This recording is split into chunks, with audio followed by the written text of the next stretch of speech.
మాత్రమే ఈ బైబిల్ గ్రంథంలో ఉన్నాయి అని ఒక టీవీ ఛానల్లో ఇచ్చినటువంటి ఇంటర్వ్యూలో చెప్పటం మనం చూస్తాం. ఆ ఇంటర్వ్యూలో చెబుతూ ఉన్నప్పుడు ఆయన అంటాడు, నేను మానవవాదిని, నేను హేతువాదిని, ప్రతిదానికి హేతువుని అడుగుతాను, ప్రతిదానికి నేను మానవునికి అది ఎలా సాధ్యం అని ఆలోచిస్తాను అని అంటున్నాడు. ఇప్పుడు మన ప్రశ్న ఏమిటి అని అంటే, నేను ఇంతవరకు చూపించినటువంటి బైబిల్ రెఫరెన్సెస్ ప్రకారము మానవవాదం అన్నది పుట్టక ముందు నుంచి ఉన్నటువంటి ఈ మానవవాదాన్ని అరువు తెచ్చుకుంది మేమా నువ్వా అని అడగండి. మనిషిని ప్రేమిస్తున్నాను అని నువ్వు ఇప్పుడు చెబితే, మనిషిని ప్రేమిస్తున్నాను అని 4000 సంవత్సరాల క్రితం నుంచి చెప్తున్న బైబిల్ ఎందుకు మానవవాదం మాట్లాడటం లేదు, ఇక్కడ నుంచి నువ్వు అరువు తెచ్చుకోలేదా అని అడగండి. మా దృక్పథం లేకుండా క్రైస్తవ దృక్పథంలో ఉన్నటువంటి తర్కాన్ని నువ్వు అరువు తెచ్చుకోలేదా అని అడగండి. క్రైస్తవ దృక్పథంలో ఉన్నటువంటి మానవ విలువలు, నైతిక విలువలు అరువు తెచ్చుకోకపోతే కేవలము భౌతిక శాస్త్రము, కేవలము కెమికల్ శాస్త్రంలో ఏ విధంగా భావనలు వస్తాయి, ఏ విధంగా నైతికత వస్తుంది, ఏ విధంగా ఎప్పుడు తర్కం పుట్టింది అని తిరిగి ప్రశ్నించే ప్రయత్నం చేయండి. ఇది ఓపెన్ ఛాలెంజ్ గా క్రైస్తవ సంఘము ఇలాంటి వారిని పిలవండి. ఇలాంటి వారిని పిలిస్తే వాళ్ళు ఎలా ఆలోచిస్తారు అని అంటే, నేను పెద్ద పెద్ద చోట్ల చాలా పెద్ద పెద్ద స్థలాల్లో మాట్లాడతాను, గల్లీలో ఉండే పాస్టర్లు పిలిస్తే రాను అని చెప్పి తప్పించుకునే ప్రయత్నాలు చేస్తారు. మీకు మళ్ళీ వినయపూర్వకంగా మనవి చేస్తున్నాను, మా టీం వారు ఫోన్ చేసి పిలిచారు, వాళ్ళు మాట్లాడిన మాటలు నా దగ్గర రికార్డింగ్ ఉన్నాయి. మొదట వస్తాము అని అన్నారు, ఆ తరువాత అంటే చర్చించుకోవటానికి, ఆ తరువాత రాము అని అన్నారు. మన దగ్గర మాట్లాడటానికి, చూపించటానికి హేతువు ఉంది అని అంటే ఈ హేతువాదులు రారు, కేవలము మాటలు మాట్లాడతారు. ఈయన చెప్పినటువంటి మాటల్లో ఇంకొక మాట ఏమిటి అని అంటే, యేసు జన్మ కేవలము ఇక్కడ అక్కడ చెప్పినటువంటి కొన్ని మతాలలో ఉన్నటువంటి వాటిని తీసుకుని, ఇంకెవరో చరిత్రలో జరిగిన వాటిని తీసుకుని వాటన్నిటినీ క్రోడీకరించారు, అంతేకాని కొత్తగా యేసు అన్నటువంటి వ్యక్తిలో ఏమీ చెప్పబడలేదు అని చెప్పారు. దానికి ఉదాహరణగా యేసుక్రీస్తుకు సమానముగా అదోనిస్, అత్తిస్, బాల్, డైనోసిస్, హెర్మెస్, హోరస్, కృష్ణుడు, మిత్రాస్ అనేటటువంటి వ్యక్తిని కూడా చూపిస్తూ, ఆర్ఫస్, ఓసిరిస్ అనే 16 మంది వేరు క్రీస్తులు కూడా ఉన్నారు అప్పటికే, జొరాస్ట్ర ఉన్నాడు అప్పటికే. వాళ్ళలో ఉన్నటువంటి కాన్సెప్ట్సే తీసుకొని వచ్చి నేను దేవుణ్ణి అని చెప్పుకోవటానికి ఒక వ్యక్తికి పైన నెత్తి మీద నూనె పోసి అభిషేకం ఇచ్చేసి క్రీస్తు అన్నారు అని చెప్పి, కనీసము బైబిల్ జ్ఞానము లేకుండా, కనీసము సండే స్కూల్ పిల్లలకు ఉన్నటువంటి బైబిల్ జ్ఞానం కూడా లేకుండా టీవీలకెక్కి మాట్లాడటం ఎంత శోచనీయం కదా. క్రీస్తు అంటే అభిషిక్తుడు అన్నమాట నిజమైనప్పటికీ, ఏదో ఒక పాస్టర్ వచ్చి నెత్తిన నూనె పోస్తే క్రీస్తు అయిపోతాడు అని ఏ క్రైస్తవుడు చెప్పడు, బైబిల్ చెప్పదు. కానీ మనం మాత్రం మానవవాదులం అని పేరు పెట్టుకుని, హేతువాదులము అని పేరు పెట్టుకుని, ఏ హేతువు లేకుండా, బైబిలులో ఏ ఆధారం లేకుండా ఇలాంటి అపోహలకు ప్రజలను గురి చేస్తూ ఉంటాం. చాలా తప్పు. యేసుక్రీస్తులాగా నేను దేవుని కుమారుణ్ణి అని ఎవరైనా చెప్పుకున్నారా? ఇంతవరకు నేను చెప్పిన మాటల్లో జరతుష్ట చెప్పుకున్నాడా? చెప్పుకోలేదు. థోర్ చెప్పుకున్నాడా? చెప్పుకోలేదు. ఓసిరిస్ చెప్పుకున్నాడా? చెప్పుకోలేదు. అదోనిస్ చెప్పుకున్నాడా? చెప్పుకోలేదు. బాల్కు కుమారునిగా బాల్ చెప్పుకున్నాడా? దాగోను కుమారుణ్ణి అని చెప్పుకున్నాడు, దేవుని కుమారుణ్ణి అని కాదు. కన్యకకు పుట్టిన వారిలో కూడా చాలా మంది అలాగే నమ్ముతున్నారు అని అన్నాడు. ఎక్కడ నమ్మకం? ఎవరి నమ్మకం అని అడగండి. కన్యక పుట్టిన వారిలో ఎవరూ లేరు. అదోనిస్ ఒక చెట్టుకు పుట్టాను అని చెప్పుకున్నాడు. ఇంకొక ఆయన అత్తిస్ అనే ఆయన ఉన్నాడు అని అన్నాడు. కానీ అది ఏంటి? ఒక గాలికో లేకపోతే ఒక నీటి బొట్టుకో ద్వారా కన్సీవ్ అయ్యింది అని చెప్పుకునేటటువంటి కథ. అలాగే కేవలము ఏకైక కుమారుడు అని చెప్పుకున్నటువంటి వారు ఎవరైనా ఉన్నారా? లేరు. ఎవరైనా ఇలాంటి గొప్ప కార్యములు చేసిన వాళ్ళు ఉన్నారా? లేరు. యేసుక్రీస్తులాగా చనిపోయిన వారిని తిరిగి లేపిన వారు చరిత్ర దాఖలాల్లో ఉన్నారా? లేరు. మీరు చెప్పినటువంటి మిత్రాస్ కూడా లేడు. మీరు చెప్పినటువంటి అత్తిస్ లేడు. మీరు చెప్పినటువంటి జొరాస్ట్ర లేడు. ఎవరైనా సరే యేసుక్రీస్తులాగా నేను మీ పాపముల కొరకు చనిపోయి తిరిగి లేస్తాను అని చెప్పి చనిపోయి తిరిగి లేచారా అని ప్రశ్నించండి. ఎవరు చెప్పలేదు, ఎవరు చావలేదు, ఎవరి గోరి ఈ రోజుకు కూడా ఖాళీగా లేదు. దేవునికి స్తోత్రం కలుగును గాక. మన ప్రభు అయిన యేసుక్రీస్తు యొక్క సమాధి తప్ప. ఆయన తప్ప పునరుత్థానుడైన వాడు ఇంకెవరూ లేరు. పునరుత్థానానికి పునర్జన్మకు తేడా తెలియకుండా టీవీలెక్కి నేను హేతువాదిని, నేను మానవతావాదిని అని చెప్పి ఒక పక్షంలో ఉన్నటువంటి మానవులను మోసం చేసే ప్రయత్నం, అది ఘోరమైన విఫల ప్రయత్నం అని సభాముఖంగా రక్షణ ఛానల్ ఇచ్చినటువంటి ఈ వేదిక కారణంగా మీకు నేను వినయపూర్వకంగా చెప్తున్నాను. దయచేసి మీరు క్రైస్తవ అభిప్రాయాన్ని, క్రైస్తవ దృక్పథాన్ని తప్పుగా ప్రజలకు ప్రజెంట్ చేయకండి. మీకు తెలిస్తే చెప్పండి, తెలియకపోతే నాకు తెలీదు అని చెప్పండి. యేసు క్రీస్తు తప్ప నేను తిరిగి రాబోతున్నాను, నేను తిరిగి వచ్చి మీకు మీ పాపములకు, మీరు చేసినటువంటి తప్పులకు న్యాయ విధిని విధిస్తాను అని చెప్పినటువంటి ఎవరూ లేరు. కేవలం యేసు క్రీస్తు చెప్పాడు. అలా ఇంతవరకు చెప్పినవన్నీ చేశాడు. ఇక మీదట చేస్తాను అని చెప్పింది కూడా చేసి తీరతాడు. చరిత్రలో లేడు అని అన్నారు. ఏ చరిత్ర గురించి మాట్లాడుతున్నారు? చరిత్ర అన్నది ఒక శాస్త్రీయ పద్ధతిలో రాసేటటువంటి మానవుని గురించినటువంటి నమోదు పత్రం. ఆ చరిత్రలో ఉన్నటువంటి విషయాలను కేవలము మనకు అవసరమైనటివి మాత్రమే తీసుకుని మిగిలిన వాటిని తుంగలో తొక్కాలి అనడమే హేతువాదమా? కేవలము నాకు నచ్చినవే చరిత్ర అని చెప్పటమే మానవవాదమా? కాదు. సమకాలికులచే వ్రాయబడినటువంటి చరిత్ర కేవలము యేసుక్రీస్తుకే ఉంది.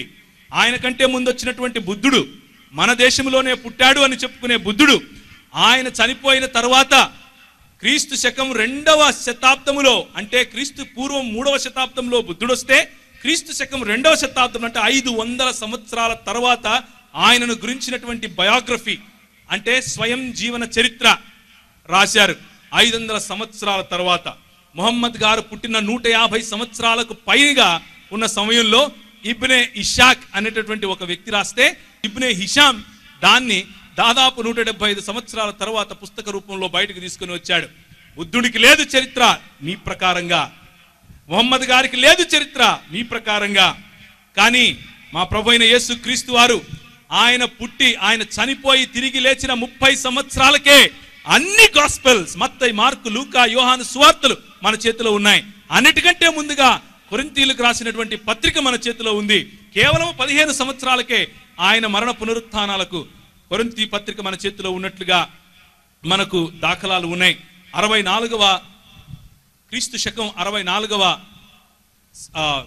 ఇయర్లో టాసిటస్ అనే ఆయన అన్నల్స్ లో రాస్తూ 1544 అంటే ఇది ఒక రెఫరెన్స్ రాస్తూ, ఆయన ఈ రాజ్యంలో ఫలానా రాజున్నప్పుడు, ఫలానా పిలాతు సమయంలో ఫలానా యేసు అనే ఒక వ్యక్తిని ఫలానా యూదులు దూషించాడు, దేవదూషణ చేశాడు అన్న నెపం చేత చంపారు అని చరిత్ర రాశాడు.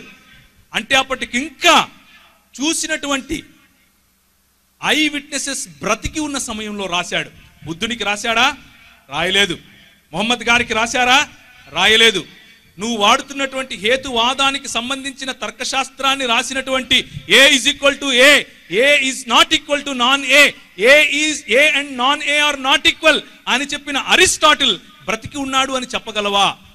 ఈ స్టాండర్డ్ ఆధారంగా చేసుకుంటే అరిస్టాటిల్కు చరిత్ర లేదు, కానీ అరిస్టాటిల్ నమ్ముతాను. గ్రీకులకు చరిత్ర లేదు, కానీ గ్రీకులను నమ్ముతాను. అలెగ్జాండర్ ఇండియాకు వచ్చినట్లు చరిత్ర లేదు, ఎక్కడో ఒక శిలాపలకంలో ఉంటుంది, అదంతా నమ్ముతాను. కానీ పుట్టలకు పుట్టలు, చెట్లకు చెట్లు, పుస్తకాలకు పుస్తకాలు యేసుక్రీస్తుని గురించినటువంటి చరిత్ర కనిపిస్తే అది చరిత్ర కాదు, అదొక బూటకం.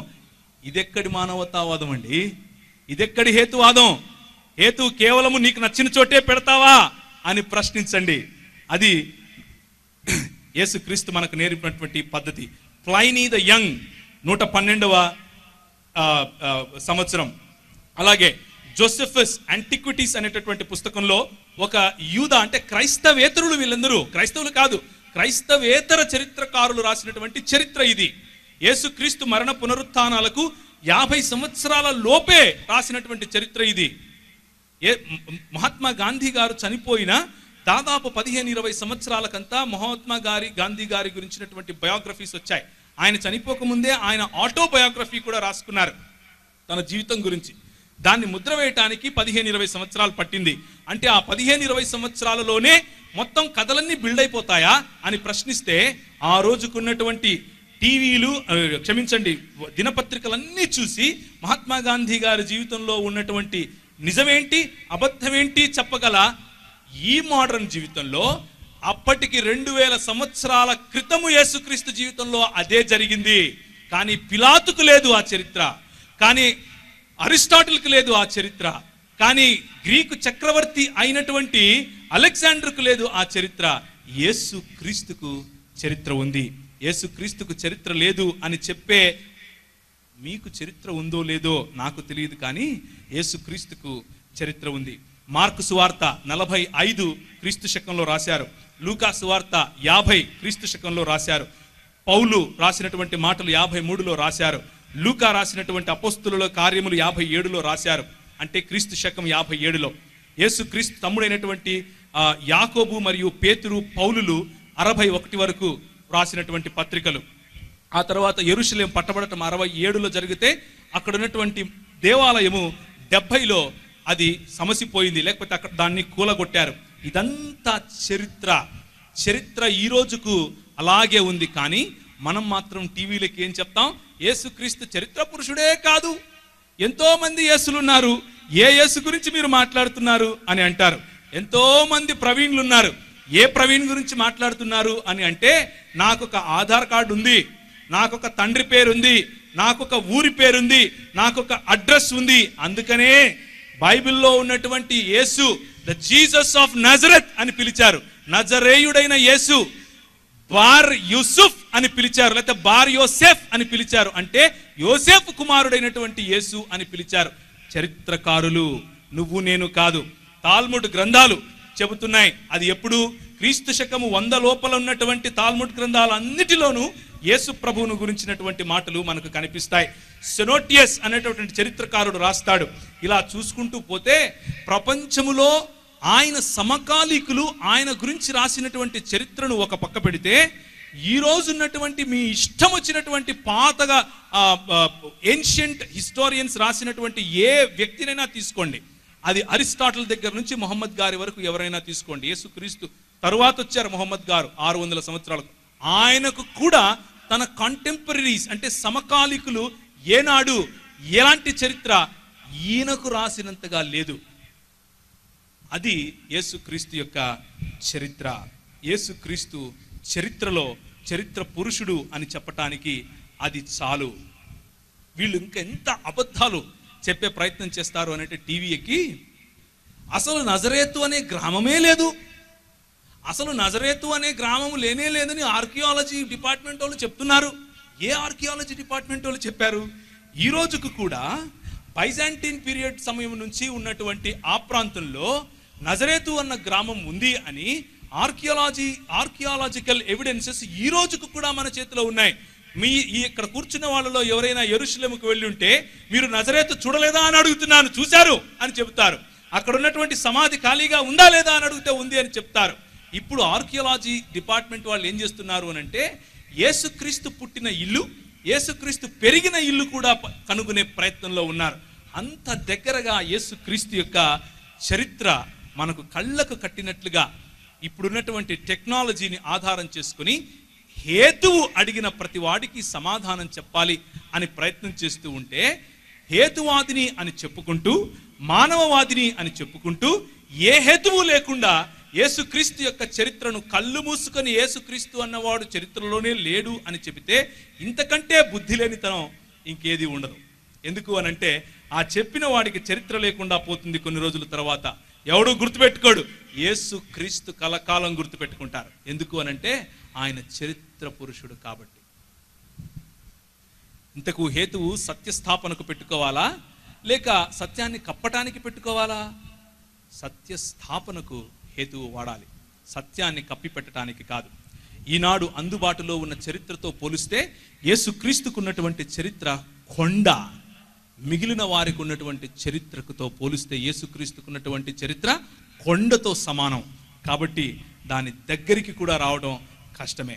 ఈ చరిత్ర పురుషుడు ఇంతకు ఏం నిరూపించాడండి అని ఆలోచిస్తే, ఆయన గురించి ప్రవక్తలు చెప్పిన మాటలన్నిటినీ ఆయన గుర్తు చేస్తూ, ప్రవక్తలందరూ నా గురించే రాశారు అని చెబుతూ, మోషే నా గురించి రాశాడు అని చెబుతూ, యెషయా నా మహిమను చూచాడు అని చెబుతూ, ఆనాడు జకర్యా పలికింది నా గురించే అని చెబుతూ, ఆయన ఉనికి ఆయన పుట్టినప్పటిది కాదు, ఆయన ఉనికి ఆయన పుట్టక ముందు నుంచి ఉన్నది అని హేతుబద్ధంగా చెప్పిన మానవ హేతువాది క్రైస్తవ నాయకుడు, క్రైస్తవ దేవుడు అయినటువంటి యేసుక్రీస్తు ప్రభువారు.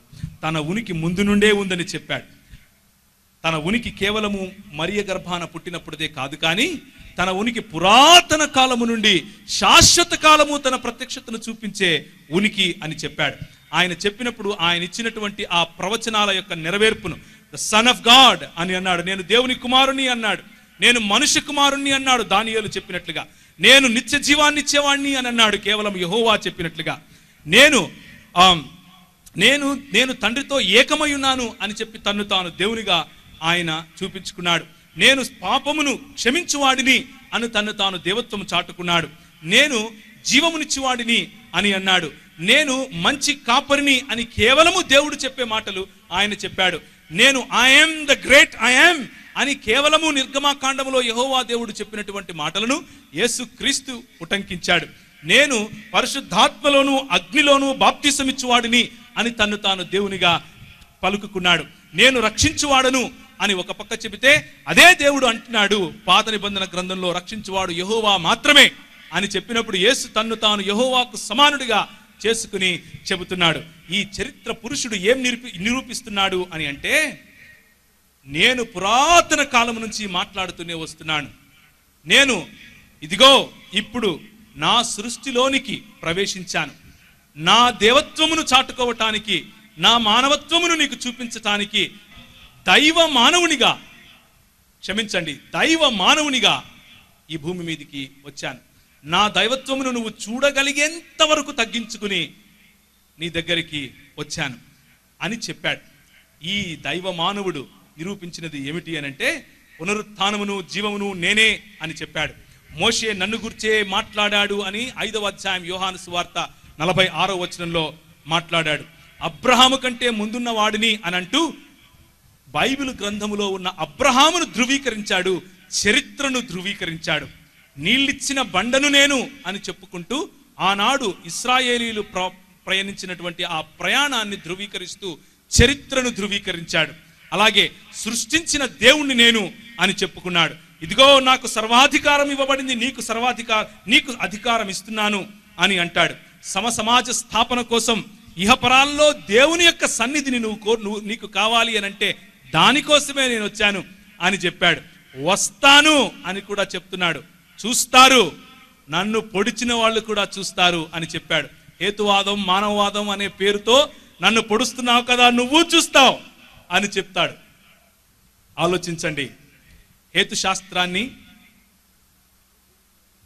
హేతువాదాన్ని ఉపయోగించి ప్రశ్నిస్తున్నాం, కానీ ఆ హేతువు దేవుడు మాకిచ్చాడు అన్నది క్రైస్తవ దృక్పథం. మరి మీకు హేతువు ఎక్కడి నుంచి వచ్చింది? దాని ఆవిర్భావం ఎప్పుడు జరిగింది? కేవలము భౌతికమైనటువంటి ఈ లోకంలో భౌతికము కానటువంటి హేతువు ఎక్కడి నుంచి వచ్చింది? జీవము ఏమాత్రము లేనటువంటి ఈ భౌతికంలో జీవము ఎక్కడి నుంచి వచ్చింది? వీటికి నువ్వు అడిగే హేతువు, నువ్వు అడిగే కారణం ఎక్కడి నుంచి వచ్చింది? నువ్వు అడుగుతున్నటువంటి మానవత్వం అన్నదానికి, లేకపోతే నైతిక విలువలు అన్నవి ఎక్కడి నుంచి వచ్చాయి? క్రైస్తవ దృక్పథం నుంచి నువ్వు అరువు తెచ్చుకుంటే తప్ప ఆ ప్రశ్న కూడా వెయ్యలేవు అని చెప్పండి. స్వయంగా హేతువును ఉపయోగించాడు యేసు ప్రభు. ఆయన దగ్గరికి వచ్చి చిక్కులు పెట్టడానికి ప్రశ్న అడిగితే తిరిగి వారికి ప్రశ్న అడిగి హేతువు చూపించమని అడిగాడు. అంత మాత్రమే కాదు, నీకు నాకు ఆస్తికులముగా ఆయనను నమ్మే మనకు ఆయన ఏమన్నాడు అనంటే, నీ విశ్వాసమును గురించి, నీకున్న నిరీక్షణను బట్టి నిన్ను హేతువు అడిగే ప్రతి వాడికి సమాధానం చెప్పు అని 1 పేతురు 3వ అధ్యాయం 15-16 వచనాల్లో అని ఆ మాట చెప్పాడు. నిన్ను హేతువు అడిగే ప్రతి వాడికి సమాధానం చెప్పు. సాత్వికముతోనూ భయముతోనూ సమాధానం చెప్పు. మనం సమాధానం చెబుతాం, మనుషులను చంపం. కానీ మానవవాదం, హేతువాదం అనే పేరుతో, ఆ ముసుగుతో హేతువు అడిగిన వారిని చంపిన హిస్టరీ మీది. ఇది నా తండ్రి ఇల్లు కాబట్టి దీని నూతన ఆవిష్కరణలతో ప్రపంచాన్ని వెలుగుమయంగా చేయాలి. ఈ ప్రపంచాన్ని నేను మీకు ఇచ్చాను, దీనిపైన అధికారాన్ని నేను మీకు ఇచ్చాను. నా తండ్రి నిర్మించినటువంటి ఈ నిర్మాణంలో క్రమాన్ని నువ్వు తీసుకొని రావాలి అని ఒక మ్యాండేట్గా మనకు మన ప్రభువు ఈ లోకాన్ని ఇచ్చాడు. నూతన ఆవిష్కరణల ద్వారా ఈ ప్రపంచోద్ధరణ చేస్తాను అని నువ్వు అనుకుంటున్నావు. చేస్తాను, అదే నా రాజ్యం అని నా దేవుడు చెప్తున్నాడు. అందరి భావాలను గౌరవిస్తాము అని నువ్వు అనుకుంటున్నావు. ఆయన సృష్టించినప్పుడే ఆదికాండం 1వ అధ్యాయంలోనే 24-25 వచనాలలోనే 22వ వచనంలోనే నీవు నా పోలికలో ఉన్నావు అని చెప్పి స్త్రీని పురుషుణ్ణి సమానమైన స్థాయిలో ఉంచాడు నా దేవుడు. అందరి భావనలను గౌరవించటం మాత్రమే కాదు, అందరి భారముల కోసం తన ప్రాణం సైతం పెట్టాడు నా దేవుడు. ఇంతకంటే గొప్ప మానవవాదివా నువ్వు అని తిరిగి ప్రశ్నించండి. మతాన్ని, రాజ్య నిర్వహణను వేరు చేయాలి అని నువ్వు ఆలోచిస్తే మతమే అవసరం లేదు, నా రాజ్యం చాలు, నా తండ్రి రాజ్యం ఇక్కడికి రావాలి అని రోజు ప్రార్థన చేయి అని నేర్పించాడు నా దేవుడు. ఇంతకంటే మానవవాదివా నువ్వు అని తిరిగి ప్రశ్నించండి. క్రొత్త ఆలోచనలను స్వాగతిస్తున్నప్పటికీ ప్రతి ఆలోచనలను, ప్రతి దృక్పథాన్ని ప్రశ్నించాలి అని నువ్వు దానికి హేతువాదం అని పేరు పెడితే, ఈయన నా దేవుడు ప్రతి ఆలోచనను చెరపట్టి క్రీస్తు పాదాలకు తీసుకునిరా అని చెప్పి నాకు మ్యాండేట్ ఇచ్చాడు. ఇది క్రైస్తవ సంఘంగా మనకున్నటువంటి అధికారం. న్యాయస్థాపన, వివక్షరాహిత్యం, సమసమానత్వం కొరకు పోరాడతాను, హ్యూమన్ రైట్స్ అని నువ్వు ఒక బోర్డు పెట్టుకుంటే హ్యూమన్స్ కోసం తన ప్రాణం పెట్టాడు నా దేవుడు. ఆయనను సిలువ వేస్తే దానిపైన యూదుల రాజంట వీడు అని నవ్వుతూ 3 భాషల్లో పెట్టారు. ఆయన నిన్ను చూస్తూ నా కోసం కాదు, నీ కోసం, నీ పిల్లల కోసం ఏడువు అని చెప్పాడు. ఇంతకంటే గొప్ప మానవవాదివా నువ్వు అని ప్రశ్నించండి. ఇక్కడ ఇప్పుడున్న జీవితాన్ని ఆనందించాలి, అంతేకాని ఏదో వస్తుంది, ఏదో చేస్తుంది అని నువ్వు ఆలోచించక్కర్లేదు అని చెప్పి నువ్వు దానికి మానవవాదం అని పేరు పెట్టుకుంటే, నా ప్రభు అంటున్నాడు, నేను నా రాజ్యాన్ని ఇక్కడికి తీసుకొస్తాను. నువ్వు ఇక్కడ అక్కడ 2 చోట్ల, నా రాజ్యము ఇక్కడ అక్కడ 2 చోట్ల నువ్వు సంతోషంగా ఉంటావు, నా సమాధానాన్ని నీకు ఇస్తున్నాను అని తిరిగి లేచినటువంటి ఈ దేవుడు ధృవీకరిస్తూ ఏమంటున్నాడు అని అంటే, షలాం అలైక్ అన్నాడు. దాన్నే అస్సలాము అలైకుం అని కూడా అనొచ్చు. అంటే నా శాంతి నేను మీకు అనుగ్రహిస్తున్నాను, నా సమాధానాన్ని నేను మీకు అనుగ్రహిస్తున్నాను. మానవవాదులు చెప్పే సమాధానం కాదు, కొట్లాటలు లేకుండా పోతే వచ్చే సమాధానం కాదు, నా సమాధానం. అది నువ్వు ఫలించటానికి, నువ్వు వృద్ధి చెందటానికి, నువ్వు విస్తరించటానికి, ఈ భూమిని నిండించటానికి, ఈ భూమిలో ఉన్న వనరులను నిర్వహించటానికి అవసరమైన రీతిలో అన్ని వనరులు ఇచ్చే నా తండ్రి రాజ్యము. పరలోకముందున్న మా తండ్రి, నీ నామం పరిశుద్ధపరచబడును గాక, నీ రాజ్యము వచ్చును గాక అని ప్రతి క్రైస్తవుడు చేసే ప్రార్థన మా హృదయాలలో, సంఘములో, ఈ సమాజం మొత్తములో ఆయన రాజ్య స్థాపన ద్వారా నిజమైన మానవవాదులము మేము. మా దగ్గర దొంగిలించుకున్న దృక్పథాలను తీసుకొని పోయి హ్యూమన్ రైట్స్ అని ఒక బోర్డు పెట్టి టీవీలకెక్కి మమ్మల్ని తిడతారా ఈరోజు? ఆలోచించండి క్రైస్తవ సంఘమా. నైతిక విలువల స్థాపన చేస్తాం, వాటిని పెంపొందిస్తాం, విమర్శనాత్మకంగా, హేతుబద్ధంగా వీటన్నిటినీ చేస్తాం అని మానవవాదులుగా పేరు పెట్టుకున్న మీరు మాట్లాడితే, నాలో పాపం చూపించే ధైర్యం ఉంటే ముందుకు రండి అన్నాడు. నాలో తప్పుంటే చూపించే ధైర్యం ఉంటే ముందుకు రండి అని ఛాలెంజ్ చేశాడు. అప్పుడున్న మత గురువులు చూపించలేకపోయారు, సామాన్య ప్రజలు చూపించలేకపోయారు, తన ఇంట్లో వాళ్ళు చూపించలేకపోయారు, చివరికి ప్రభుత్వం చూపించలేకపోయి చేతులు కడుక్కున్నాడు పిలాతు. తనను సిలువ వేసిన రోమా సైనికులు కూడా చూసి అన్నారు, ఈయన నిజముగా దేవుని కుమారుడే. నైతిక విలువలు ఎక్కడి నుంచి వచ్చాయో చెప్పలేని మానవవాదంలో ఉన్న నీకే నైతిక విలువలు గురించి మాట్లాడే హక్కు ఉంది అని అనుకుంటావా?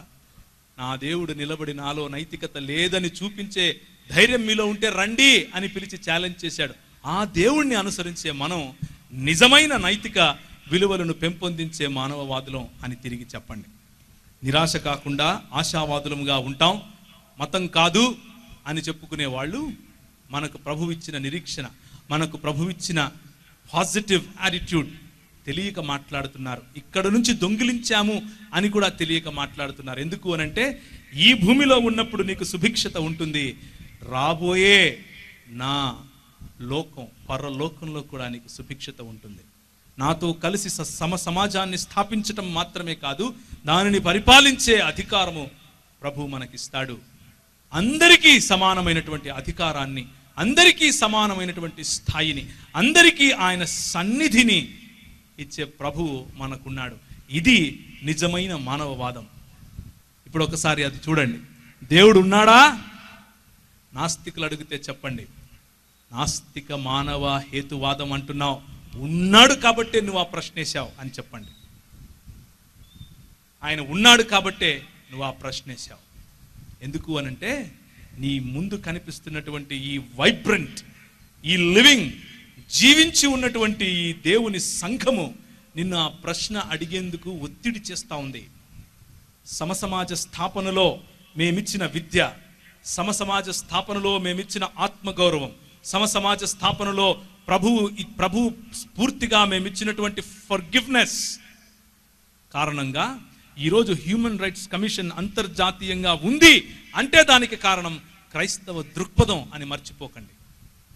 ఆ దృక్పథం కారణంగా ఈరోజు మనం మాట్లాడుతున్నాం. కాబట్టి టీవీలకి ఎవరైతే హేతువాదులం మానవవాదులం అని చెబుతున్నారో వారికి సూటిగా రక్షణ ఛానల్ వేదికను ఆధారం చేసుకుని ప్రేమపూర్వకంగా ఇచ్చే సవాలు ఏమిటి అనంటే, క్రైస్తవ దృక్పథం లేకపోతే, క్రైస్తవ దృక్పథంలో ఉన్న విలువలను మీరు దొంగిలించకపోతే అసలు మానవవాదము అన్న దృక్పథమే లేదు. మానవవాదం ఉండాలి అంటే క్రైస్తవ దృక్పథమే దానికి పునాది అయి ఉండాలి. మీరు తెచ్చిన విప్లవం మీది కాదు, మా దగ్గర నుంచి అరువు తెచ్చుకున్నటువంటిది అని తిరిగి చెప్పండి. ఈ విషయంలో చర్చించటానికి కూడా క్రైస్తవులు వెనకాడకండి. ఎందుకు అనంటే దేవుడు మనకిచ్చినటువంటి వాక్య పరిణితి అది. తలలో ఉంచుకుంటే దేవుని వైపు చూద్దాం. ప్రకటన గ్రంథం 1వ అధ్యాయం 5వ వచనం చెబుతుంది, ఇదిగో ఆయన రాబోతున్నాడు. 5-8 వచనాలు. ఆయనను అందరూ చూస్తారు. ఈరోజు ఎవరైతే ప్రశ్నిస్తున్నారో వాళ్ళు చూస్తారు. ఆయన మానవులను ప్రేమించాడు. మానవతావాదులము, మానవవాదులము, హేతువాదులము, తర్కవాదులము అని చెప్పుకునేవారు ప్రేమించారో లేదో తెలియదు, కానీ మనలను ప్రేమించుచు తన రక్తము వలన మన పాపముల నుండి మనలను విడిపించిన వానికి మహిమ, ప్రభావము, ఘనత యుగ యుగములు కలుగునుగాక అని దేవుని వాక్యము చెబుతా ఉంది. ఈయనకు సమానులు ఇంకెవరూ లేరు. హెబ్రీయులకు రాసిన పత్రిక 4వ అధ్యాయం 15వ వచనం ప్రకారం ఆయన మనకు నువ్వు నేను అనుభవించిన ప్రతి శోధనను అనుభవించి తిరిగి జయించి మరణమా నీ ముల్లెక్కడా అని ప్రశ్నించే స్థాయికి వెళ్ళాడు. మనము ఏ మరణం గురించి అయితే భయపడుతున్నామో ఆ భయాన్ని జయించి మరి మనకు రాబోయే ఒక నిరీక్షణను దయచేశాడు. ఆయన అన్నాడు, నువ్వు చూడలేదేమో, నాకు తెలుసు నేను ఎక్కడికి వెళ్తున్నాను.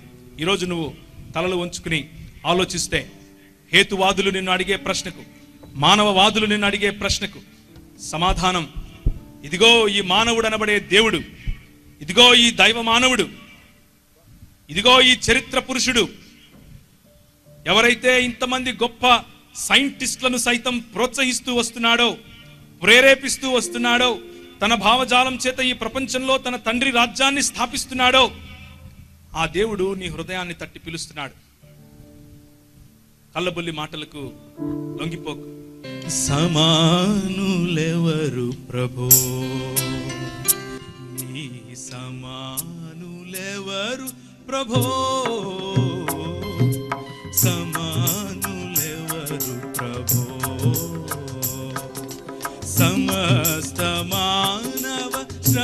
శ్రమానుభవము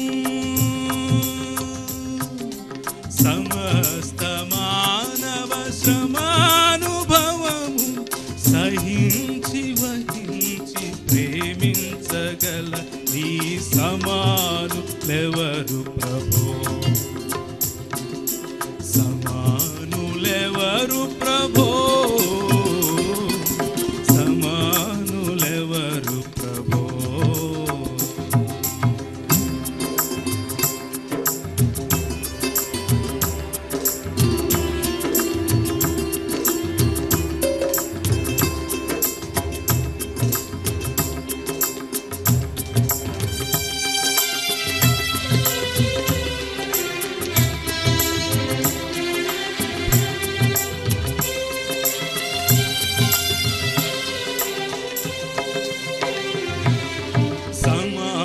సమానతత్వము సహోదరత్వము